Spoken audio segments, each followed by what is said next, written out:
ನಮಸ್ತೆ ವೀಕ್ಷಕರೇ, ವಿಸ್ಮಯ ನ್ಯೂಸ್ಗೆ ಸ್ವಾಗತ. ನಾನು ನಿಮ್ಮ ದಿವ್ಯಾ. ಇಂದಿನ ಪ್ರಮುಖ ಸುದ್ದಿಯನ್ನ ನೋಡೋಣ. ನಿನ್ನೆಯಷ್ಟೇ ಎಲ್ಲರೂ ಕಾದು ಕುಳಿತಿದ್ದಂತಹ ಚುನಾವಣಾ ಫಲಿತಾಂಶ ಬಂದಿದೆ. ಚುನಾವಣಾ ಫಲಿತಾಂಶದಲ್ಲಿ NDA ಸರ್ಕಾರ ಗೆಲುವನ್ನು ಸಹ ಕಂಡುಕೊಂಡಿದೆ ವೀಕ್ಷಕರೇ. ಈ ಒಂದು ಅಂದ್ರೆ ಮುಂದಿನ ಈ ಸರ್ಕಾರದ ರಚನೆ ಹೇಗಿರುತ್ತೆ ಅಥವಾ ಸರ್ಕಾರದ ನಿಲುವುಗಳೇನು, NDA ಹಾಗೂ INDA ಸರ್ಕಾರ ಎರಡೂ ಸಹ ಅಂದ್ರೆ NDA ಸರ್ಕಾರ ಏನು BJP ಸರ್ಕಾರ ಇದೆ, ಆ ಒಂದು ಸರ್ಕಾರಕ್ಕಿಂತ ಈ ಬಾರಿ ಕಳೆದ ಬಾರಿಗಿಂತ ಈ ಬಾರಿ ಕಾಂಗ್ರೆಸ್ ಪಕ್ಷ ಅನ್ನೋದು ಹೆಚ್ಚು ಕ್ಷೇತ್ರಗಳಲ್ಲಿ ಗೆಲುವನ್ನು ಸಹ ಸಾಧಿಸಿಕೊಂಡಿದೆ ವೀಕ್ಷಕರೇ. ಏನಾಗಬಹುದು ದೇಶದ ಫಲಿತಾಂಶ ಅಂದ್ರೆ NDA ಇಡೀ ಒಟ್ಟು ದೇಶದ ಫಲಿತಾಂಶವನ್ನ ನಾವು ನೋಡೋದಾದ್ರೆ 293 ಕ್ಷೇತ್ರಗಳಲ್ಲಿ ಗೆಲುವನ್ನು ಸಾಧಿಸಿದೆ. ಕಳೆದ ಬಾರಿ ಅಂದ್ರೆ 2019ರ ಚುನಾವಣೆಯಲ್ಲಿ NDA ಸರ್ಕಾರ 353 ಕ್ಷೇತ್ರಗಳನ್ನ ಗೆದ್ದು ಬೀಗಿತ್ತು. ಆದ್ರೆ ಈ ಬಾರಿ 293 ಕ್ಷೇತ್ರಗಳಲ್ಲಿ ಗೆದ್ದಿದೆ. ಆದ್ರೆ 60 ಕ್ಷೇತ್ರಗಳಲ್ಲಿ ಸೋಲನ್ನು ಸಹ ಕಂಡಿದೆ.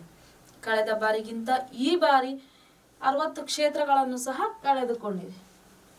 ಇನ್ನ ಇಂಡಿಯಾ ಅಂದ್ರೆ INDA ಪಕ್ಷ, ಕಾಂಗ್ರೆಸ್ ಪಕ್ಷ ಏನಿದೆ, ಈ ಒಂದು ಪಕ್ಷ ಈ ಬಾರಿ 233 ಕ್ಷೇತ್ರಗಳಲ್ಲಿ ಗೆಲುವನ್ನು ಸಾಧಿಸಿಕೊಂಡಿದೆ. ಅಂದ್ರೆ ಇಡೀ ದೇಶದ ರಿಸಲ್ಟ್ ಅನ್ನ ನಾವು ನೋಡೋದಾದ್ರೆ 233 2019ರಲ್ಲಿ 91 ಕ್ಷೇತ್ರಗಳಲ್ಲಿ ಮಾತ್ರ ಗೆಲುವು ಸಾಧಿಸಿಕೊಂಡಿತ್ತು. ಆದ್ರೆ ಈ ಬಾರಿ 142 ಕ್ಷೇತ್ರಗಳನ್ನ ಗೆದ್ದು ಬೀಗ್ತಾ ಇದೆ.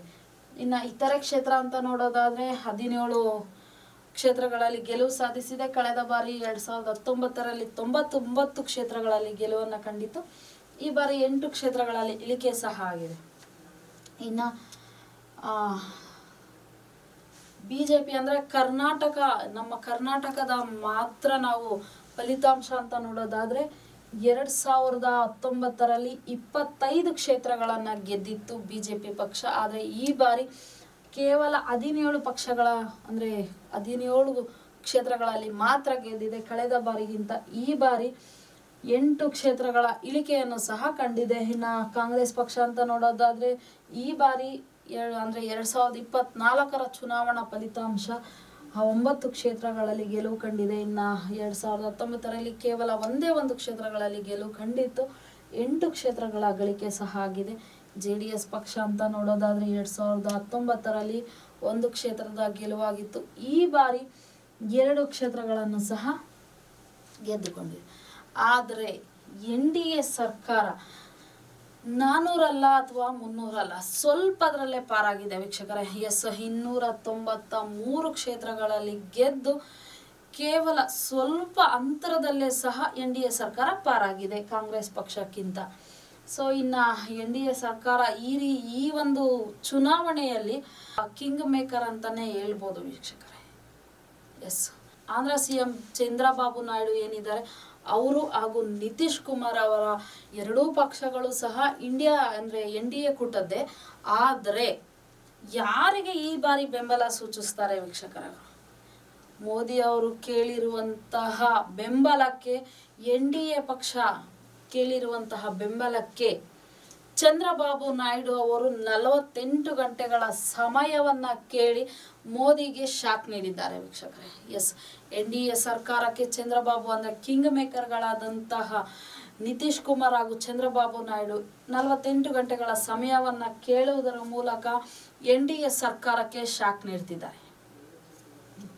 ನಿತೀಶ್ ಕುಮಾರ್ ಅವರಿಗೆ ಏನು ಇಂಡಿಯಾದ ಅಂದ್ರೆ ನಮ್ಮ ಒಂದು ಇಂಡಿಯಾದ ಉಪ ಪ್ರಧಾನಿಯಾಗುವಂತಹ ಆಫರ್ ಕೂಡ ಕೊಟ್ಟಿದ್ದಾರೆ ಅನ್ನೋ ವದಂತಿಗಳು ಸಹ ಇದೆ ವೀಕ್ಷಕರೇ. ಒಂದು ವೇಳೆ ಏನಾದರೂ ಈ ಒಂದು ಕಿಂಗ್ ಮೇಕರ್ಗಳ ಚಂದ್ರಬಾಬು ಆಂಧ್ರ CM ಆದಂತಹ ಕಿಂಗ್ ಮೇಕರ್ಗಳೇನಿದ್ದಾರೆ, ಚಂದ್ರಬಾಬು ನಾಯ್ಡು ಆಗಿರಬಹುದು ಅಥವಾ ನಿತೀಶ್ ಕುಮಾರ್ ಅವರಾಗಿರಬಹುದು, NDAಗೆ ಬೆಂಬಲ ಸೂಚಿಸ್ತಾರ ಅಥವಾ ಇಂಡಿಯಾ ಕೂಟಕ್ಕೆ ಬೆಂಬಲ ಸೂಚಿಸ್ತಾರ? ರಾಹುಲ್ ಗಾಂಧಿ ಅವರು ಆಗಿರಬಹುದು ಅಥವಾ ಮೋದಿ ಅವರೇ ಆಗಿರಬಹುದು. ಇಬ್ಬರೂ ಸಹ ಈ ಬಾರಿಯ ಚುನಾವಣಾ ಫಲಿತಾಂಶ ಬಂದ ನಂತರ ಸರ್ಕಾರದ ರಚನೆಗಾಗಿ ಎರಡು ಪಕ್ಷ ಏನಿದೆ, ಈ ಒಂದು ಕಿಂಗ್ ಮೇಕರ್ಗಳಂತ ಏನ್ ಹೇಳ್ತಾ ಇದ್ದೀನಿ ವೀಕ್ಷಕರೇ ನಾನು, ಅವರಿಬ್ಬರಿಗೂ ಸಹ ನಮ್ಮ ಪಕ್ಷಕ್ಕೆ ಬೆಂಬಲ ಅಥವಾ ನಮ್ಮ ಪಕ್ಷಕ್ಕೆ ಬೆಂಬಲ ಕೊಡಿ ಅನ್ನುವ ರೀತಿಯಲ್ಲಿ ಮ್ಯಾಜಿಕ್ ನಂಬರ್ ಅಂತ ನಾವೇನು ಹೇಳ್ತೀವಿ ವೀಕ್ಷಕರೇ, ಆ ಒಂದು ಮ್ಯಾಜಿಕ್ ನಂಬರ್ ಸಹ BJPಗೆ ಕಮ್ಮಿ ಇದೆ. ಸೊ ಈ ಒಂದು ಕಿಂಗ್ ಮೇಕರ್ಗಳ ಬೆಂಬಲವನ್ನು ತೆಗೆದುಕೊಂಡು ಚಂದ್ರಬಾಬು ನಾಯ್ಡು ಆಗಿರಬಹುದು ಅಥವಾ ನಿತೀಶ್ ಕುಮಾರ್ ಅವರ ಇವರ ಬೆಂಬಲವನ್ನು ತಗೊಂಡು ಮ್ಯಾಜಿಕ್ ನಂಬರ್ಗಳನ್ನು ಗಳಿಸಿ ಕಾಂಗ್ರೆಸ್ ಸಹ ನಮ್ಮ ಸರ್ಕಾರವನ್ನು ರಚಿಸ್ತೀವಿ ನಾವು ಅನ್ನೋ ಒಂದು ದುಸ್ಸಾಹಸಕ್ಕೆ ಕೈ ಹಾಕ್ತಿದ್ದಾರೆ ವೀಕ್ಷಕರೇ. ರಾಹುಲ್ ಗಾಂಧಿ ಅವರು ಸಹ ಈ ಒಂದು ಕಿಂಗ್ ಮೇಕರ್ಗಳ ಬೆಂಬಲವನ್ನು ತೆಗೆದುಕೊಳ್ತೀವಿ, ಆ ಒಂದು ಮ್ಯಾಜಿಕ್ ನಂಬರನ್ನು ಗಳಿಸಿ ನಾವು ಸಹ ಒಂದು ಸರ್ಕಾರ ರಚನೆ ಮಾಡ್ತೀವಿ ಅನ್ನೋ ದುಸ್ಸಾಹಸಕ್ಕೆ ಕೈ ಹಾಕ್ತಿದ್ದಾರೆ. ಚಂದ್ರಬಾಬು ನಾಯ್ಡು ಅವರು ಅಂದರೆ ಆಂಧ್ರ CM ಆದಂತಹ ಚಂದ್ರಬಾಬು ನಾಯ್ಡು ಇಂದು ಆಂಧ್ರದಲ್ಲಿ ಸುದ್ದಿಗೋಷ್ಠಿಯನ್ನು ಸಹ ಇಟ್ಕೊಂಡಿದ್ದಾರೆ ವೀಕ್ಷಕರೇ. ಅಂದರೆ ಏನು ಜನತೆ, ಆ ಒಂದು ಜನತೆಗೆ ಅವರನ್ನು ಗೆಲ್ಲಿಸಿದಂತಹ ಜನತೆಗೆ ಕೃತಜ್ಞತೆಯನ್ನು ಹೇಳುವ ಸಲುವಾಗಿ ಅಥವಾ ಅಭಿನಂದನೆಗಳನ್ನು ಸಲ್ಲಿಸುವ ಸಲುವಾಗಿ ಸುದ್ದಿಗೋಷ್ಠಿ ಇದೆ ವೀಕ್ಷಕರೇ ಇವತ್ತು. ಸೊ ಆ ಒಂದು ಸುದ್ದಿಗೋಷ್ಠಿಯಲ್ಲಿ ಏನಾದರೂ ಹೇಳ್ತಾರಾ ಮೋದಿಗೆ ಅಥವಾ NDA ಅಥವಾ INDಗೆ ನಾನು ಸಪೋರ್ಟ್ ಮಾಡ್ತೀನಿ ಅಥವಾ ನಮ್ಮ ಬೆಂಬಲ ಇರುತ್ತೆ ಅಂತ, ಅಥವಾ 48 ಗಂಟೆಗಳ ಕಾಲ ಏನು ಕಾಲಾವಕಾಶ ತಗೊಂಡಿದ್ದಾರೆ ಆ ಒಂದು ಸಮಯಕ್ಕಾಗಿ ಕಾಯಿಸ್ತಾರೆ. ವಾರಣಾಸಿಯಲ್ಲಿ ಮೋದಿ ಮತ್ತೆ ಗೆಲುವನ್ನು ಸಹ ಸಾಧಿಸಿದ್ದಾರೆ. ಇನ್ನು ರಾಮನ ಅಯೋಧ್ಯೆ ಅಂತ ನಾವು ಏನು ಹೇಳ್ತಾ ಇದ್ವಿ ವೀಕ್ಷಕರೇ, ಆ ಒಂದು ಅಯೋಧ್ಯೆಯಲ್ಲಿ ಈ ಚುನಾವಣೆಗೂ ಮುಂಚಿತವಾಗಿಯೇ ಅಯೋಧ್ಯೆಯ ಉದ್ಘಾಟನೆ ಆಗಿತ್ತು. ಆ ಒಂದು ರಾಮನ ಪ್ರತಿಷ್ಠಾಪನೆ ಆಗಿದ್ರಿಂದ ಅಲ್ಲಿ ಯಾವುದೇ ರೀತಿಯಾದಂತಹ BJPಗೆ ಸೋಲಿರುವುದಿಲ್ಲ. ಆ ಭಾಗದಲ್ಲಿ ನಮಗೆ BJPಗೆ ಗೆಲುವು ಇದ್ದೇ ಇರುತ್ತೆ ಅನ್ನೋ ಒಂದು ರೀತಿಯಾದಂತಹ ಆಶ್ವಾಸನೆ ಇಟ್ಕೊಂಡಿದ್ರು ವೀಕ್ಷಕರೇ ಅವರು, ಅಂದರೆ BJP ಪಕ್ಷ. ಆದರೆ ಆ ಒಂದು ಅಯೋಧ್ಯೆಯಲ್ಲೇ ಇಂದು ಸೋಲಾಗಿದೆ. BJP ಪಕ್ಷ ರಾಮನ ಅಯೋಧ್ಯೆಯಲ್ಲೇ ಸೋಲನ್ನು ಕಂಡಿದೆ ವೀಕ್ಷಕರೇ. ಇನ್ನು 2014ನೇ ಚುನಾವಣೆ ಏನಾಗಿತ್ತು ಆಗ ವೀಕ್ಷಕರೇ, ಒಂದು ರೀತಿ ಹೇಳ್ಬೇಕಂದ್ರೆ ಇದನ್ನ ಕೇಸರಿ ಬಾತ್ ಅಂತಾನೆ ಹೇಳ್ಬೋದು. ಕೇಸರಿ ಬಾತ್ ಅಥವಾ ಚೌಚೌ ಬಾತ್ ಅಂತಾನೆ ಹೇಳ್ಬೋದು.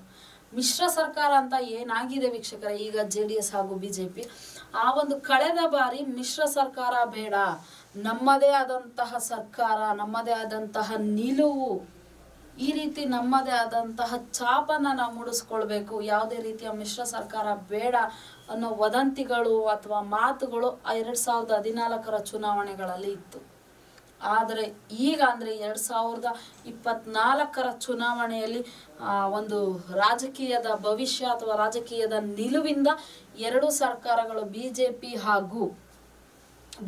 ಹಾಗೂ JDS ಪಕ್ಷ ಎರಡು ಮಿಶ್ರ ಸರ್ಕಾರ ಆಗಿದೆ ವೀಕ್ಷಕರೇ. ಈ ಒಂದು ಎರಡೂ ಸರ್ಕಾರ ಮಿಶ್ರ ಸರ್ಕಾರ ಆಗಿರೋದ್ರಿಂದ ಮುಂದಿನ ಸರ್ಕಾರದ ರಚನೆ ಹೇಗಿರುತ್ತೆ ಅಥವಾ ಆಡಳಿತ ಹೇಗಿರುತ್ತೆ, ಯಾವ ರೀತಿಯಾಗಿ ಈ ಒಂದು ಎರಡೂ ಸರ್ಕಾರಗಳು ಕೈ ಜೋಡಿಸಿ ರಾಜಕೀಯ ನಡೆಸ್ತಾರೆ, ಇದೆಲ್ಲ ಒಂದು ರೀತಿ. ಆದರೆ ಇನ್ನು ಈ ಕಿಂಗ್ ಮೇಕರ್ಗಳ ಬೆಂಬಲ ಯಾರಿಗಿದೆ? ಇವತ್ತು ಅಥವಾ ನಾಳೆ ಮೋದಿ ಅವರನ್ನು ಭೇಟಿ ಮಾಡ್ತಾ ಇದ್ದಾರೆ ಆಂಧ್ರ CM ಚಂದ್ರಬಾಬು ನಾಯ್ಡು ಅವರು. ಸೊ ಅವರನ್ನು ಭೇಟಿಯಾದ ನಂತರ ಯಾವುದಾದರೂ ಪಕ್ಷಕ್ಕೆ ಅಂದರೆ NDA ಪಕ್ಷಕ್ಕೋ ಅಥವಾ INDA ಪಕ್ಷಕ್ಕೆ ಬೆಂಬಲ ಸೂಚಿಸ್ತಾರ ಅನ್ನೋ ಮಾಹಿತಿಗಳು ಸಹ ಸಿಗುತ್ತೆ ವೀಕ್ಷಕರೇ. ಸೊ ಏನು ಈ ಒಂದು ಕಿಂಗ್ ಮೇಕರ್ಗಳಿದೆ, ಈ ಒಂದು ರಾಜಕೀಯದ ಭವಿಷ್ಯ ಅಥವಾ ಸರ್ಕಾರದ ರಚನೆ ಕಿಂಗ್ ಮೇಕರ್ಗಳ ಮೇಲೇನೆ ನಿಂತಿದೆ ಅಂತ ಹೇಳ್ಬೋದ. ಒಂದು ವೇಳೆ ಚಂದ್ರಬಾಬು ನಾಯ್ಡು ಅವರು ಏನಾದರೂ NDAಗೆ ಬೆಂಬಲ ಸೂಚಿಸ್ತಾರ, ಒಂದು ವೇಳೆ ಸೂಚಿಸಿದ್ರೆ ಪ್ರಧಾನಿ ಪಟ್ಟವನ್ನೇ ಕೇಳ್ತಾರ ಅಥವಾ ಕೇಳಿದ್ರೆ ಆಂಧ್ರದ CM ಪವನ್ ಕಲ್ಯಾಣ್ ಅವರು ಆಂಧ್ರದ CM ಆಗ್ತಾರ? ಈ ಒಂದು ಎಲ್ಲ ರೀತಿಯಾದಂತಹ ವದಂತಿಗಳು ಸಹ ಇದೆ ವೀಕ್ಷಕರೇ. ಒಂದು ವೇಳೆ ಚಂದ್ರಬಾಬು ನಾಯ್ಡು ಅವರು NDAಗೆ ಬೆಂಬಲ ಸೂಚಿಸಿದರೆ ಯಾವ ರೀತಿಯಾದಂತಹ ಬೇಡಿಕೆಗಳನ್ನು ಇಡಬಹುದು, ಇವೆಲ್ಲ ವಿಚಾರಗಳು ಇವತ್ತು ಅಥವಾ ನಾಳೆವರೆಗೂ ಈ ಒಂದು ಸುದ್ದಿಗೋಷ್ಠಿ ಏನಾಗಿತ್ತು ಆ ಒಂದು ಸುದ್ದಿಗೋಷ್ಠಿಯಲ್ಲಿ ಚಂದ್ರಬಾಬು ನಾಯ್ಡು ಅವರನ್ನು ಸಹ ಮೋದಿ ಅವರು ಹೊಗಳಿದ್ರು.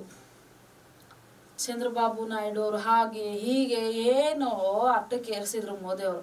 ಸೊ ಈ ಒಂದು ವಿಚಾರಗಳನ್ನ ಎಲ್ಲ ನೋಡ್ತಾ ಚಂದ್ರಬಾಬು ನಾಯ್ಡು ಅವರು ಮೋದಿಗೆ ಸಪೋರ್ಟ್ ಮಾಡ್ತಾರ, ಒಂದು ವೇಳೆ ಮಾಡಿದ್ರೆ ಯಾವ ರೀತಿಯ ಬೇಡಿಕೆಗಳನ್ನ ಇಡ್ತಾರೆ, ಇದೆಲ್ಲವೂ ನಾಳೆ ಅಥವಾ ಈ ಒಂದು ಸಂಜೆ ಈ ಒಂದು ವಿಚಾರಗಳು ನಮಗೆ ಗೊತ್ತಾಗುತ್ತೆ ವೀಕ್ಷಕರೇ. ಇದಾಗಿತ್ತು ಈ ಕ್ಷಣದ ಸುದ್ದಿಗಳು. ವಾಸ್ತವದ ಸುದ್ದಿಗಾಗಿ ನೋಡ್ತಾ ಇರಿ ವಿಸ್ಮಯ ನ್ಯೂಸ್.